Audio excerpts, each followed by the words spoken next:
Ya, baik. Sebelum kita mulai, sebentar kita saksikan video berikut ini ya, teman-teman. Selamat datang di Universitas Tarumanagara. Kampus strategis di Jakarta Barat, terakreditasi A, memiliki 8 fakultas dengan 29 program studi. Inilah pintu masuk kampus 1, Jalan Lejen S. Parman. Disambut ramah petugas dengan menerapkan protokol kesehatan.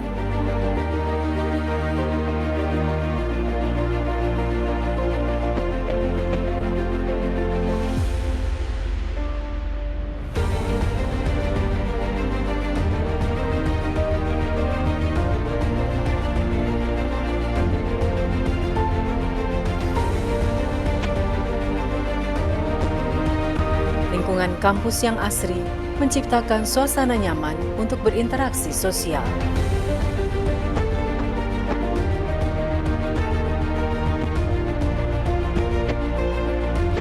Gedung utama. Rektorat berada di lantai 5.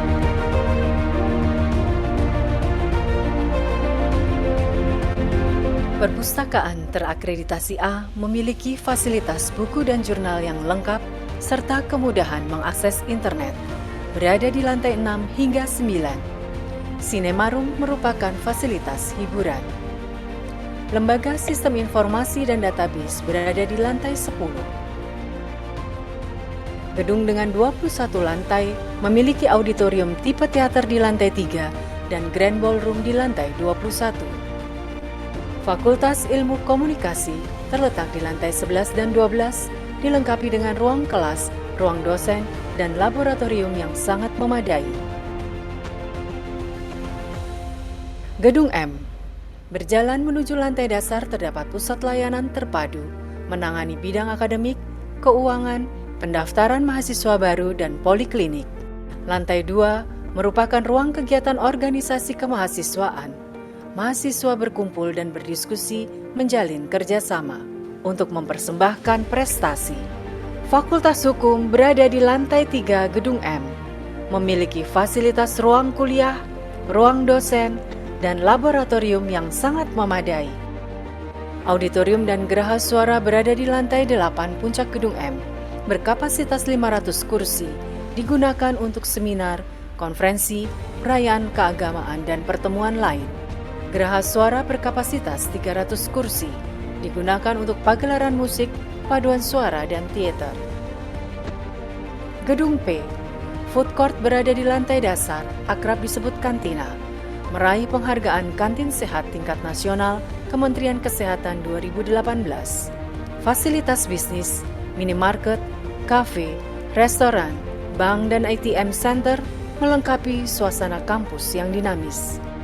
Lahan parkir yang luas untuk kendaraan roda 2 dan roda 4 tersedia dari lantai basement hingga 8. Sport hall serta fitness center berada di lantai 8, diperuntukkan bagi sivitas akademika penggemar olahraga.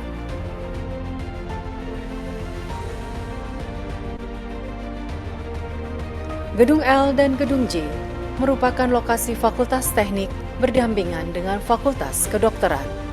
Laboratorium berstandar internasional serta fasilitas lain sangat memadai untuk kegiatan pembelajaran.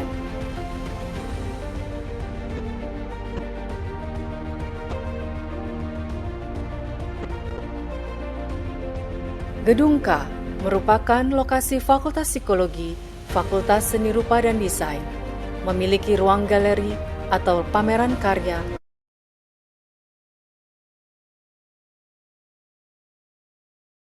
Gedung R.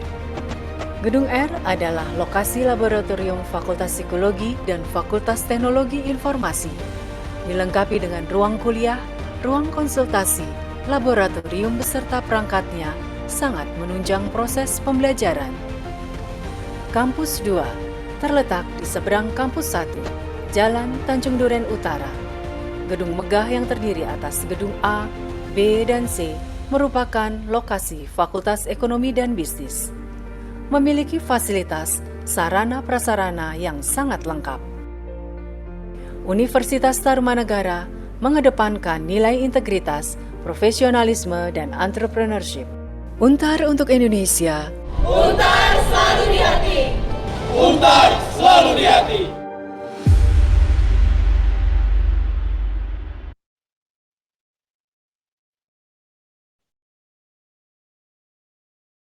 Ya, baik. Selamat pagi, teman-teman semuanya, juga Bapak Ibu Guru. Terima kasih, kami telah diberikan kesempatan untuk hadir di tengah teman-teman dari SMA Santo Bernardus Pekalongan ya. Gimana Pekalongan hari ini cerah ya katanya ya. Di Jakarta ini mendung sekarang nih ya. Sedang mendung mau hujan nih. Baik, kita mulai saja. Saya akan menjelaskan ya. Oh ya, nama saya Frankie ya. Saya ditemani oleh Amelia. Saya dari Fakultas Ekonomi dan Bisnis. Jadi saya sehari-hari sebagai dosen di Fakultas Ekonomi dan Bisnis, tepatnya di jurusan manajemen. Silakan Amelia di share screen ya.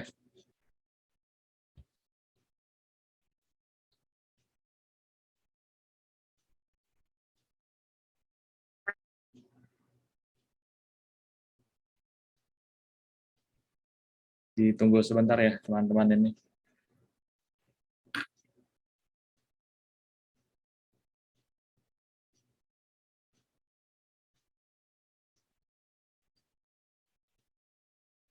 Ya, sudah terlihat ya teman-teman ya. Saya yakin pasti teman-teman sudah sering mendengar nama Universitas Tarumanagara atau dikenal UNTAR. Ya memang kalau kita lihat logo di sini ada stiker Tarumanagara, ada Tarumanagara Senior College. Itu semua masih di bawah Yayasan Tarumanagara. Tapi sebenarnya bukan dalam satu universitas ya. Jadi ada UNTAR, ada stiker Tarumanagara, ada Tarumanagara Senior College. Next.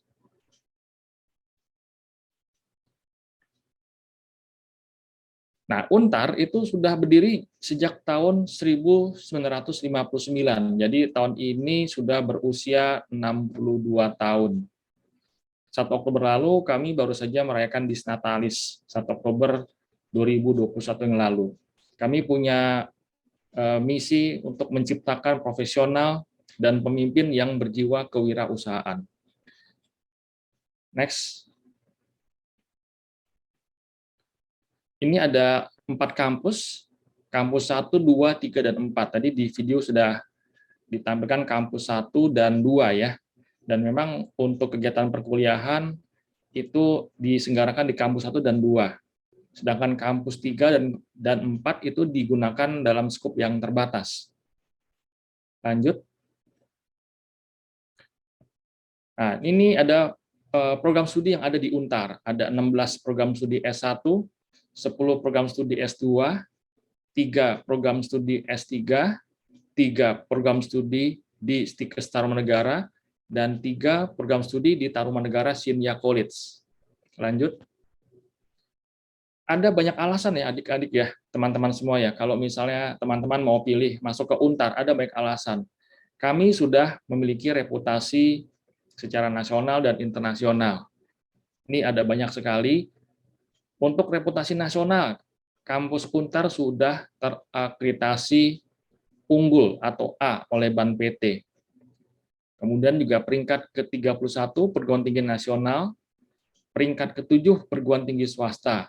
Kemudian juga kegiatan kemahasiswaan di UNTAR itu merupakan nomor 1 untuk perguruan tinggi swasta. Artinya di UNTAR itu banyak sekali kegiatan kemahasiswaan. Jadi mahasiswa diberikan kesempatan untuk mengembangkan diri, tidak cuma hanya kuliah saja secara akademik, tapi juga untuk mengembangkan bidang non-akademik. Kemudian secara internasional, kampus UNTAR mendapatkan 3 stars dari QS Stars University Rating. Kemudian juga peringkat 601 plus dari QS Asia University Ranking. Kemudian juga telah tersertifikasi ISO 9001-2015. Lalu juga anggota dari Asian Union University, lalu juga prodi akuntansinya sudah tersertifikasi CPA Australia, sertifikasi ICEAW, dan juga terakreditasi IAB untuk beberapa program studi di Fakultas Teknik. Juga 5 stars QS rating ya untuk online learning. Jadi memang Sampai saat ini kampus Untar masih menyelenggarakan online learning dan kami telah memperoleh 5 bintang dari QS rating. Lanjut saja. Nah, sekarang kita masuk ke program studi yang ada di Untar. Yang pertama ini adalah program studi manajemen bisnis. Nah, apa keunggulan dari program studi manajemen bisnis? Di sini ada 4 pilihan bidang keahlian, yaitu pemasaran, kemudian keuangan dan investasi, kewirausahaan, kemudian juga manajemen sumber daya manusia. Jadi di sini teman-teman akan dididik, dilatih menjadi seorang profesional, juga dipersiapkan untuk menjadi seorang entrepreneur, ya, dengan pemahaman pada bidang manajemen dan kewirausahaan. Jadi di sini prospek karirnya bisa menjadi Chief Marketing Officer, menjadi Chief Financial Officer, atau Head of Human Capital, atau menjadi seorang entrepreneur yang terdidik. Kemudian ada program studi akuntansi bisnis, dengan pilihan bidang keahlian audit, pajak, akuntansi, manajemen. Prospek karirnya adalah sebagai auditor, akuntan manajemen, konsultan pajak, atau pemilik kantor akuntan publik. Nah, untuk akuntansi, ya, saya sering mendengar dari teman-teman sekalian, atau juga dari pihak-pihak lain, ya, yang mengatakan bahwa ini kalau bidang akuntansi itu pekerjaannya akan mati, katanya, akan mati, jadi nanti akan hilang, akan punah. Saya kira itu tidak tepat, ya, karena bidang akuntansi itu akan selalu diperlukan selama bisnis berjalan. Jadi nggak ada bisnis yang berjalan tanpa memerlukan bidang akuntansi. Karena di sini sebenarnya bukan mendidik menjadi operator program, ya, atau sekedar memposting account seperti itu, tapi arahnya itu adalah menjadi seorang auditor, seorang akuntan, konsultan, dan itu tidak bisa digantikan oleh mesin, oleh program. Jadi tetap saja dalam hal ini sumber daya manusia dibutuhkan, tetap diperlukan. Ya, jadi ini nggak akan mati, profesi di bidang akuntansi nggak akan mati, karena tidak bisa digantikan oleh mesin. Programnya betul, tapi kan yang mengoperasikan, kemudian orang-orang yang menganalisis dari hasil laporan keuangan itu tetap manusia, ya. Kita lanjut ke fakultas berikutnya adalah Fakultas Hukum. Fakultas Hukum ini akreditasi juga A, dengan pilihan bidang keahlian advokat, notaris, konsultan hukum, penasihat hukum perusahaan, dan juga dapat sebagai pegawai pemerintahan. Jadi ini kalau adik-adik yang mau jadi advokat, pengacara, notaris, bahkan mungkin hakim, jaksa, mediator, arbiter, nah ini pilihan tepat di Fakultas Hukum. Kita lanjut ke fakultas berikutnya adalah Fakultas Teknik. Nah, ini ada banyak sekali pilihan di Fakultas Teknik. Yang pertama ada program studi arsitektur, dengan pilihan bidang keahlian perancangan arsitektur, arsitektur kota dan lingkungan, arsitektur dan engineering, dan arsitektur interior. Kemudian teknik sipil. Teknik sipil ini teman-teman bisa belajar tentang struktur dan konstruksi, transportasi, manajemen rekayasa konstruksi, keairan, dan geoteknik. Jadi jika sudah lulus bisa saja teman-teman bisa menjadi kontraktor, konsultan rekayasa bangunan, konsultan pengawas pembangunan bangunan, perusahaan karya, atau bahkan menjadi pengelola jalan tol. Jadi sebetulnya antara arsitektur dan teknik sipil ini saling berkaitan, ya teman-teman, ya, berkaitan. Kalau misalnya ada orang membangun rumah, gambar rumahnya itu dibuat oleh si arsitek. Tetapi bagaimana membangunnya, fondasinya, mungkin besi-besi yang digunakan, betonnya seperti apa, nah itu adalah bagian dari orang-orang yang bergelut di bidang teknik sipil. Nah, seperti itu kira-kira antara arsitektur dengan teknik sipil. Kita lanjut. Kemudian teknik mesin. Teknik mesin ini bidang keahliannya adalah perancangan mekanikal dan otomasi, konversi energi, teknik manufaktur, dan teknologi material. Ini juga sudah diakreditasi A untuk teknik mesin. Kemudian ada lagi teknik perencanaan kota dan real estate, atau dikenal dengan teknik real estate, ya. Ini merupakan program studi pertama di Indonesia yang berbasis pada real estate.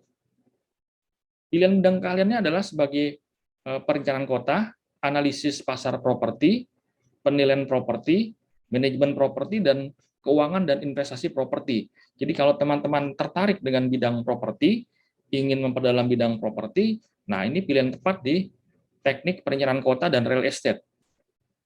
Kita lanjut ke program studi berikutnya, yaitu teknik industri. Teknik industri ini fokus pada Innovative and Entrepreneurial Industrial Engineer. Mungkin ada yang mengatakan bahwa teknik industri ini seperti belajar di manajemen atau di akuntansi, karena memang ada banyak mata kuliah di teknik industri, misalnya belajar akuntansi juga, belajar marketing juga, belajar keuangan juga, ya. Tapi fokusnya itu ada pada ergonomi dan sistem manufaktur, serta manajemen dan sistem industri. Kemudian teknik elektro. Teknik elektro ini bidang keahliannya adalah Internet of Things, IoT, robotika, telekomunikasi, 5G phone, elektronika medis, teknopreneur, dan custom specialization. Jadi sebenarnya bidang di teknik elektro ini mungkin kalau orang berpikir ini listrik ya, jadi mungkin urusan solder menyolder begitu, barangkali begitu ya berpikirnya. Tapi dalam perkembangannya teknik elektro itu nggak cuma melulu soal kelistrikan ya, tapi pada bidang-bidang yang kekinian nih, ada IoT, robotika, 5G phone. Jadi bidang-bidang yang sekarang ini sebenarnya sangat diperlukan ya untuk zaman sekarang yang serba digital. Kita lanjut, yang berikutnya adalah Fakultas Kedokteran. Nah, kalau ini saya kira sudah jelas ya. Fakultas Kedokteran ini sangat dibutuhkan sekarang ini, jumlah dokter di Indonesia masih kurang dibandingkan dengan jumlah penduduk. Untuk Fakultas Kedokteran di Untar, ini kedokteran umum, dengan pilihan bidang keahlian bisa sebagai dokter praktisi profesional, dokter entrepreneur, dokter peneliti, atau juga sebagai dokter pendidik. Kita lanjut ke fakultas berikutnya, Fakultas Psikologi. Ya, Fakultas Psikologi belakangan itu peminatnya sangat banyak. Jadi dibandingkan masa sebelum pandemi, pada masa sekarang ini justru bisa dibilang terjadi lonjakan peminat ya. Jadi banyak sekali nih teman-teman dari siswa-siswa SMA ini yang ingin menjadi psikolog. Tetapi ketika belajar di Fakultas Psikologi itu tidak berarti lulus menjadi psikolog ya, teman-teman ya. Harus sekolah lagi, mengambil S2, Magister Psikologi Profesi. Nah, baru bisa menjadi psikolog. Jadi kalau lulus S1 itu menjadi sarjana psikologi, tetapi belum menjadi psikolog. Kita lanjut ke fakultas berikutnya adalah Fakultas Teknologi Informasi. Ada dua di sini, Teknik Informatika dan Sistem Informasi. Untuk Teknik Informatika, ini akan menjadi software engineer, pengembang software, data scientist, intelligent system developer, game developer, IT consultant, atau technopreneur. Kalau sehari-hari kita bilang orang yang belajar di teknik informatika ini nantinya akan menjadi seorang programmer. Ya, memang betul. Jadi bisa menjadi pengembang software, ya, pengembang intelligent system, atau pengembang game developer, seperti itu. Kemudian untuk program studi sistem informasi, ini masih di bawah Fakultas Teknologi Informasi. Prospek karirnya adalah sebagai Business Intelligence Specialist, ETL Specialist, ERP Specialist, Sistem Analis, dan Sistem Developer. Jadi kalau di sistem informasi lebih ke yang mengelola database, mengelola sistem informasinya. Kita lanjut ke fakultas berikutnya adalah Fakultas Seni Rupa dan Desain. Ada dua pilihan, program studi desain interior dan desain komunikasi visual. Untuk desain komunikasi visual, ini lebih ke misalnya menjadi seorang perancang, desainer advertising, desainer multimedia, atau desain grafis. Sedangkan kalau interior, itu jelas, misalnya merancang interior ruangan, furnitur, produk interior, atau pameran. Jadi kalau tadi kan ada teknik arsitektur, teknik sipil. Kemudian desain interior pun juga sebenarnya ada kolaborasinya dengan arsitektur dan sipil. Ketika rumahnya sudah jadi, misalnya ruang tamunya mau didesain. Ruang tamunya ini gimana ya desainnya supaya terlihat bagus, terlihat artistik begitu. Nah, disinilah seorang desainer interior bekerja sama dengan arsitek. Jadi tadi arsitektur, sipil, desain interior itu bidang-bidang yang sebetulnya sangat terkait. Nah, kalau desain komunikasi visual mungkin agak berbeda ya. Jadi ini beda nggak seperti desain interior. Justru kalau desain komunikasi visual, nanti mereka akan banyak bekerja sama dengan manajemen, dengan orang-orang dari komunikasi, misalnya dalam merancang iklan, atau merancang sebuah konten untuk dimasukkan ke dalam media sosial, seperti itu. Kita lanjut ke fakultas berikutnya, yaitu Fakultas Ilmu Komunikasi. Ini adalah fakultas terakhir ya, terbaru yang ada di UNTAR. Dengan pilihan bidang keahlian di Strategi Communication, Business PR, and Corporate Relation, Advertising Strategy, and Business, dan Cyber Journalism and Media Business. Jadi teman-teman yang ingin jadi jurnalis, ingin berkarir di bidang PR, Public Relation, nah ini cocok ya masuk ke Fakultas Ilmu Komunikasi. Kita lanjut, yang berikutnya adalah Sekolah Tinggi Ilmu Komunikasi. Berikutnya, ini 3 pilihan program studinya, ada farmasi, keperawatan, dan teknologi informasi kesehatan. Kita lanjut, berikutnya di Tarumanagara Sindhya College. Di sini juga ada 3 pilihan program studi, keguruan Mandarin, bisnis Mandarin, dan pariwisata Mandarin. Jadi mungkin ada yang tertarik ya dalam bidang bahasa, bidang di Mandarin, bisnis Mandarin. Nah, ini bisa masuk ke Tarumanagara Sindhya College. Kita lanjutkan, ini adalah fasilitas, tadi di video sudah juga ditampilkan berbagai fasilitas yang ada di UNTAR. Ya memang saat ini masih sebagian besar masih online pembelajarannya, baru sebagian ada di Fakultas Kedokteran yang sudah secara terbatas melakukan kuliah onsite. Tapi mudah-mudahan di tahun depan beberapa fasilitas ini bisa kembali digunakan ya oleh para mahasiswa. Berikutnya adalah unit kegiatan mahasiswa. Nah, di sini teman-teman. Jadi kuliah di UNTAR itu sebetulnya tidak cuma hanya belajar saja ya, belajar akademik, tapi juga diberikan kesempatan untuk punya kegiatan di bidang olahraga, kesenian, rohani, pencinta alam, serta bakat dan minat. Ini ada banyak sekali pilihan. Jadi ya ini bebas ya, mau pilih berapa saja. Jadi tidak ada pembatasan, oh harus maksimal, tidak. Silakan, tapi tentu saja perlu ada pembagian waktu ya. Jadi antara akademik dan non akademik pun tetap seimbang.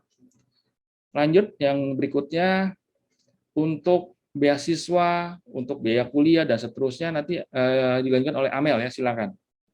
Ya, selamat pagi adik-adik dari Santo Bernardus dan Ibu Bapak dari SMA Santo Bernardus juga.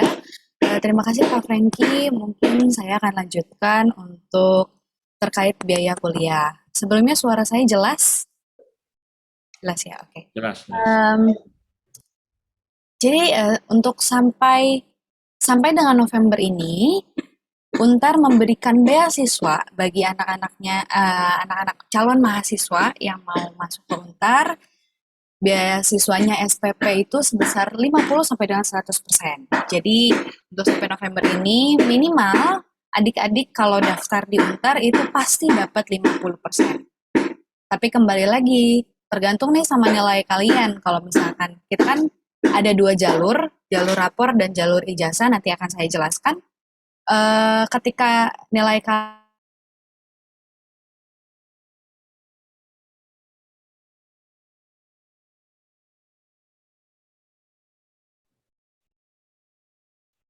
Sepertinya ada gangguan ya.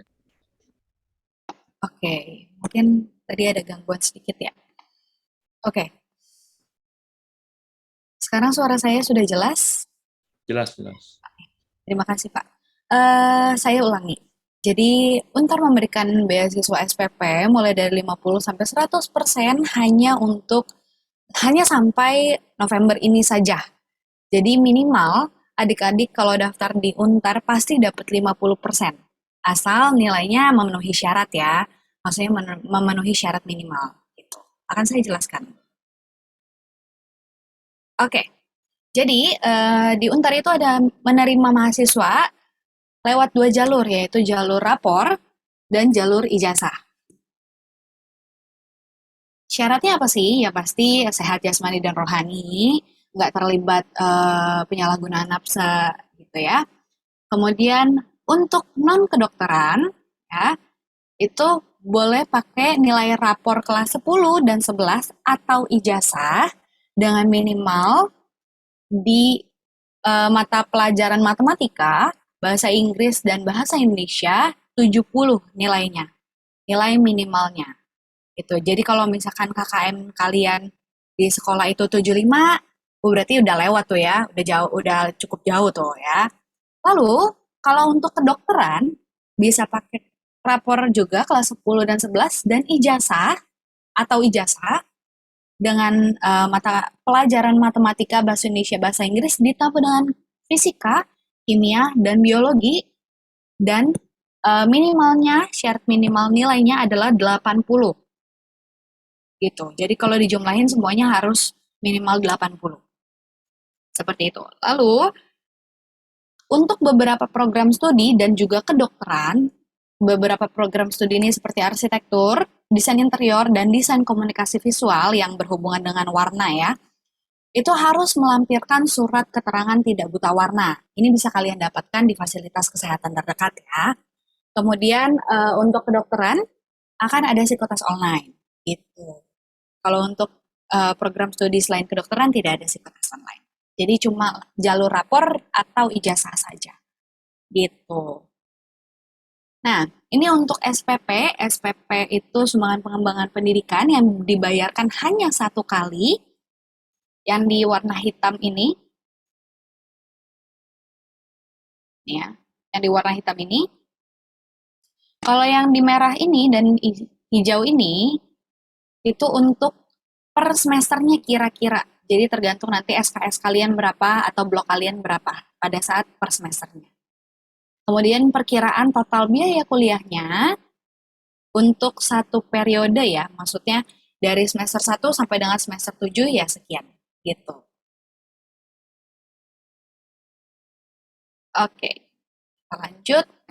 Kalau tadi kan program studi sudah dijelaskan oleh Pak Franky ya, jadi rata-rata di Untar itu akreditasinya sudah A, gitu ya. Kemudian untuk beban studi namanya kalau di kampus kan kita sudah pakai sistem SKS ya atau beban studi sesuai dengan semesternya. Jadi untuk 1 periode kuliah kalian harus menyelesaikan 144 SKS untuk studi non kedokteran dan untuk kedokteran itu harus 21 SKS 21 blok, sorry. Sistem dokter pakai blok karena berbeda dia kita daripada sistem yang biasa yang dengan SKS. Pembelajaran berbeda. Oke, cara daftarnya gimana sih? Cara daftarnya itu melalui dua website. Kita semua sudah online. Tapi website yang saya anjurkan adalah go.untar.ac.id. Karena di situ yang pasti kita udah free biaya pendaftaran ya. Jadi untuk di admisi maupun di go.untar.ac.id itu free biaya pendaftaran kecuali kedokteran. Kedokteran akan ada biaya untuk psikotesnya. Gitu. Kalau misalnya untuk program studi yang lain selain kedokteran itu free. Untuk di go.untar.ac.id saya sarankan kenapa? Karena ketika kalian selesai untuk mendaftar di website tersebut, kalian langsung bisa tahu berapa beasiswa yang kalian dapatkan. Gitu. Kalau di admisi, kalian harus menunggu email dulu. Yang di-emailkan ke email kalian yang kalian cantumkan di situ. Gitu. Biasanya butuh 2-5 hari kerja. Seperti itu. Kalau misalkan kalian mau daftar kedokteran, ya lewat admisi Tarumanagara. Gitu. Kalau untuk teman-teman yang nanya, ini udah gelombang berapa sih? Udah tutup belum pendaftarannya? Udah buka belum pendaftarannya? Sekarang, saat online ini, Untar itu membuka pendaftaran setiap saat. Gitu ya, sampai periode untuk tahun depan itu sampai di Juli. Masih membuka untuk tahun ajaran depan. Gitu. Jadi, daftar aja kapanpun, gitu ya, kapanpun kalian siap. Tetapi, kembali lagi, sampai dengan November ini, kalian bisa dapetin minimal 50% untuk beasiswa SPP. Kayak gitu. Ya. Untuk pengumumannya yang seperti tadi saya bilang, untuk Go Untar itu real time atau setelah kalian isi, kalian langsung tahu. Dan kalau misalkan di admisi itu 2-5 hari kerja. Gitu. Dan juga untuk khusus kedokteran itu biasanya setelah daftar bayar biaya pendaftarannya ya, kalau FK itu sebesar 700.000 untuk psikotes selanjutnya. Jadi setelah daftar psikotes dulu, habis psikotes baru kalian tahu nih nanti kalian dapat beasiswa berapa gitu. Oke, untuk kalau misalnya masih ada pertanyaan gitu ya, mungkin ada yang masih kurang ngerti atau ketika kalian lagi ngisi terus ada kendala, kalian bisa menghubungi ke kantor admisi. Kalau misalkan mau datang juga boleh di Pusat Pelayanan Terpadu, Gedung M, lantai 1, Kampus 1, Universitas Tarumanagara, atau kalian bisa telepon di 021 5695 8723 untuk ini telepon kantor, atau kalian juga bisa WhatsApp di 0811 7579 727 gitu. Ini boleh di screenshot aja atau mau langsung di scan bebas gitu. Jadi kalau ada yang ingin ditanyakan lebih lanjut silahkan tanya. Itu saja, terima kasih. Ya, mungkin dari teman-teman ada yang mau mengajukan pertanyaan, silakan ya. Barangkali ada yang Ya, terima kurang kasih Kak jelas. Franky dan Kak Amel ya. Ini teman-teman silahkan kalau ada yang ingin bertanya, mumpung kita masih bisa sharing-sharing ya, Kak Franky dan Kak Amel ya. Nah, Iya, biasanya seperti ini Kak Amel dan Kak Franky.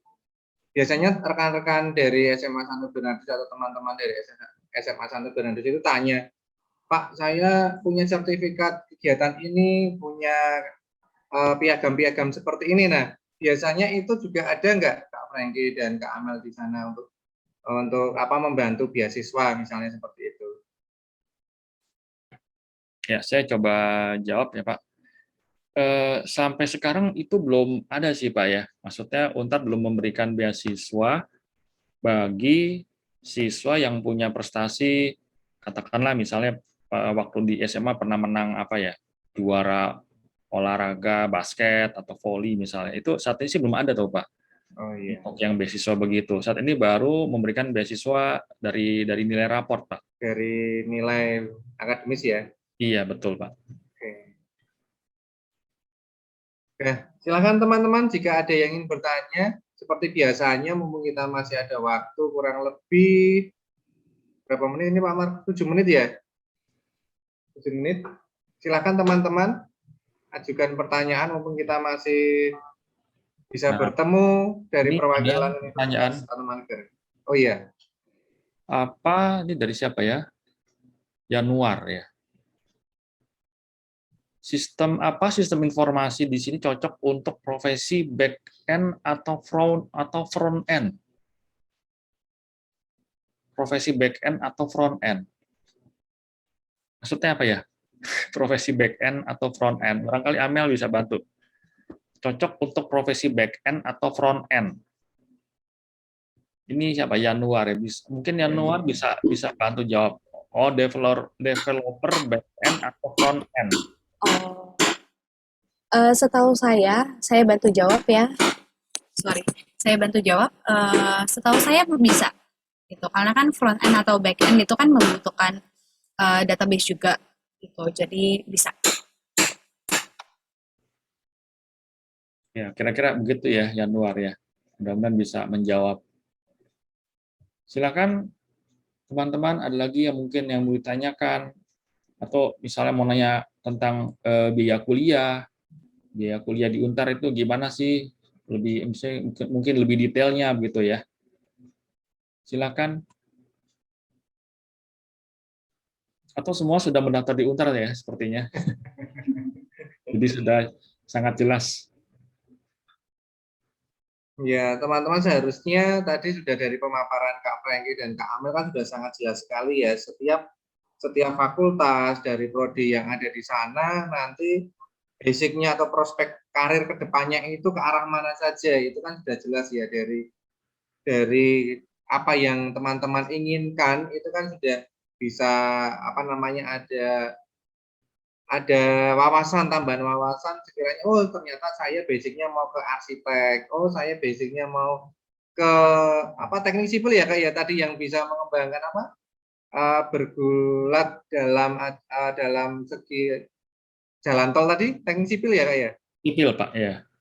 Nah, misalkan seperti itu, karena jalan tol sekarang di Indonesia kan baru digenjot dari berbagai segi ya, dari Pulau Jawa, Kalimantan, bahkan Sumatera, bahkan Papua juga, masih supaya ada teman-teman supaya terlintas, oh ternyata bisa seperti itu, oh saya mau ke Untar misalnya seperti itu. Silakan teman-teman, atau Bapak Ibu guru juga bisa bertanya seandainya ada pertanyaan supaya bisa juga membantu teman-teman kita dari SMA Santo Bernardus. Ini sudah ada nih Pak dari siapa? Hubert Oh Nathaniel. iya, Hubert. Desain komunikasi ada mempelajari video editor. Desain komunikasi visual, belajar video editor.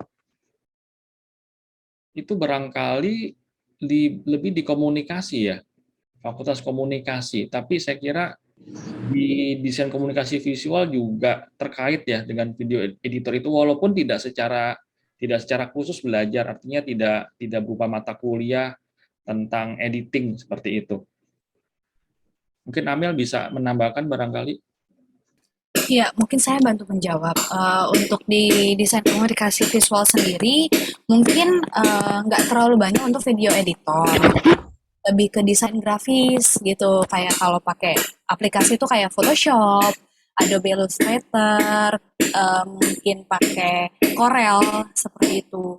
Jadi lebih ke grafisnya. Tetapi banyak teman-teman saya yang di DKV juga ternyata bisa untuk belajar sambilan dengan si videonya gitu.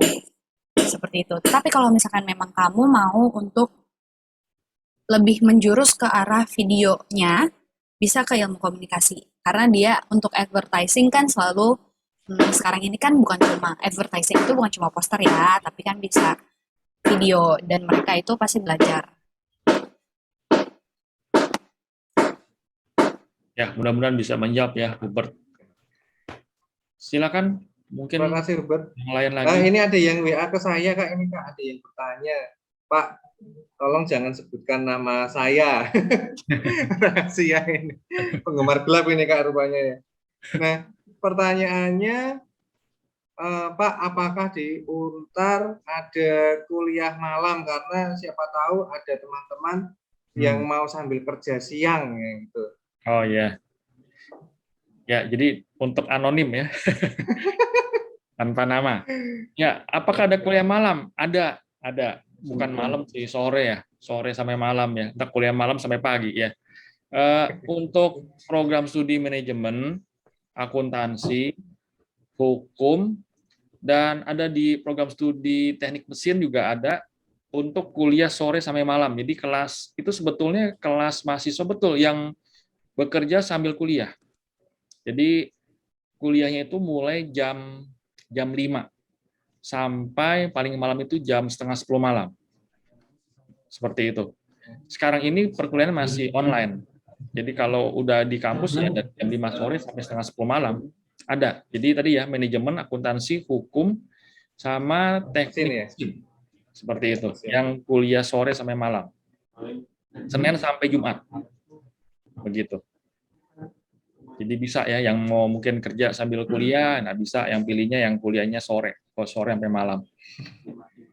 Karena pejuang receh ini, Kak. Siapa tahu receh-recehannya ini bisa membantu orang tua dalam segi pendidikan pribadi sehingga tidak memberatkan orang tua gitu. Ya. Biasanya kemarin-kemarin juga karena beberapa dari teman-teman dari SMA Santo Bernardus ini karena di keluarganya itu basicnya juga ada wira swasta, jadi mungkin mau berdikari gitu loh, Kak. Ya. Nah, silahkan teman-teman, mumpung masih ada waktu kurang lebih 3-4 menit ya. Silahkan. Nah, silakan teman-teman, ini udah masuk injury time nih. 3 menit. Iya, kurang lebihnya. Sama satu lagi teman-teman silahkan mengisi absensi ya. Pertanyaannya ditunggu. Atau para Bapak Ibu guru, silakan mengajukan pertanyaan untuk menambah wawasan kita ya. ada Bu Sari, ada Pak Bram, ada Bu Irin, Bu Win, Pak Markus, dan rekan-rekan guru yang lain. Oh, Bapak Ibu mungkin mau lanjut ke S2 atau S3. Oh iya, ini ada request dari Bu Winarni, Kak Franky. Mungkin materi ini bisa dikirim ke kami supaya nanti bisa kami tindak lanjut ke kelas, terutama kelas 12. Ya, nanti Amel ya akan kirim ya materinya. Oke, terima kasih Kak. Siapa lagi yang ingin bertanya? Mungkin saya ingin memberikan sedikit informasi untuk teman-teman, adik-adik, Bapak Ibu kalau memang masih ingin melihat lebih lanjut biaya-biaya kuliah, kemudian informasi-informasi mengenai kelas sore, stikers, dan juga Sinia College itu bisa ke websitenya Untar aja. Nanti di website Untar itu semua brosur akan ada di situ. Oke. Akses ke sana ya Kak ya. Jadi sudah ada gambaran jelas di sana ya sehingga kita juga bisa mengetahui materi kita hari ini. Ya, untuk informasi S2 dan S3 juga ada. Jadi boleh dibuka aja website.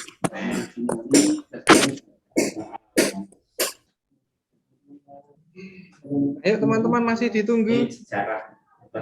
Iya, tak kenal maka tak sayang kan gitu ya. Nah, silakan jika teman-teman ingin dikenal, silakan ajukan pertanyaan ke Kak Amel dan juga Kak Franky untuk mengetahui seputar fakultas-fakultas yang ada atau prodi-prodi yang ada yang ditawarkan di Universitas Tarumanegara. Silakan. Ya, mestinya kalau teman-teman kuliah berarti tahun 2022 ya, mestinya sudah masuk kampus. Ya makin baik sih dan masih kampus dan masuk kampus semua. Soalnya sekarang masih di rumah masing-masing nih sebagian besar. Iya. Jadi ada yang masuk 2021 belum pernah ke kampusnya, 2020 juga sama. Karena ada pandemi ini ya Kak ya. Iya Pak, jadi masih di rumah terus belum pernah nginjek kampusnya tuh Pak. Iya. Jangan-jangan malah mahasiswanya juga beberapa nggak kenal mahasiswanya juga. Iya betul Pak, betul. Jadi mereka nggak pernah kenal itu, apalagi yang kuliah dari luar kota. Oh iya. Yang dari luar kota ya dia nggak kenal ya teman-teman yang di Jakarta begitu.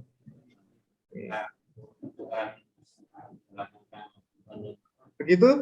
Nah, gini teman-teman, karena waktu tinggal 1 menit lagi, mungkin teman-teman masih ada kebingungan mau apa yang mau ditanyakan seputar fakultas atau prodi yang ditawarkan. Mungkin nanti teman-teman bisa mengakses nomor yang sudah disampaikan oleh Kak Amel tadi untuk mengajukan pertanyaan atau mengajukan informasi yang sekiranya masih ada di dalam benak teman-teman supaya apa yang ada itu terjawab dengan pasti dan jangan hanya istilahnya kalau bahasa asingnya gerambiang gitu ya. Gerambiang itu kalau orang Jawa itu gerambiang itu masih sana-sana gitu loh Kak. Ya, silahkan difokuskan ingin bertanya apa nanti bisa dari Kak Amel atau Kak Franky ya dari nomor yang sudah diterangkan. Begitu ya Kak Amel dan Kak Franky karena ada keterbatasan waktu. Terima kasih atas semua informasi Pak, sharing. Oh ya, izin Pak, bisa foto dulu nggak Pak ya? Oh oke Siap. Oke. Ya. Silakan teman-teman untuk on kameranya. Ya, boleh on dulu kameranya. Oke, mungkin kalau sudah, saya mulai untuk ambil foto ya. Saya izin ambil foto. 1, 2, 3. Slide kedua. 1, 2, 3. Ya, oke. Terima kasih. Terima kasih Kak Amel dan Kak Franky atas pertemuan kita hari ini. Terima kasih atas informasinya juga yang disampaikan kepada kami. Semoga menambah wawasan kami seputar dunia perkuliahan ya. Dunia perkuliahan. Nanti juga teman-teman terbantu atas informasi tersebut dan bisa menentukan mau ke arah mana yang diambil. Syukur-syukur semuanya bisa terarahkan di Universitas Tarumanegara ya Kak ya. Terima kasih. Monggo mau ada yang disampaikan untuk sebelum kita sayonara. Ya, terima kasih ya buat teman-teman semua, Bapak Ibu guru dari SMA Santo Bernardus, Mudah-mudahan kita bisa bertemu lagi, nggak secara online ya, tapi Amin. secara langsung dan bisa mampir ke Iya. Pekalongan nanti. Iya. Ya, terima kasih. Terima kasih semuanya. sekali lagi Kak Franky dan Kak Amel. Sampai jumpa. Salam hangat Terima dari kasih. kami untuk teman-teman keluarga besar Universitas Tarumanegara. Selamat pagi, terima kasih, selamat Ya, dan pagi, sampai Pak jumpa Yongki. kembali. Ya, terima kasih.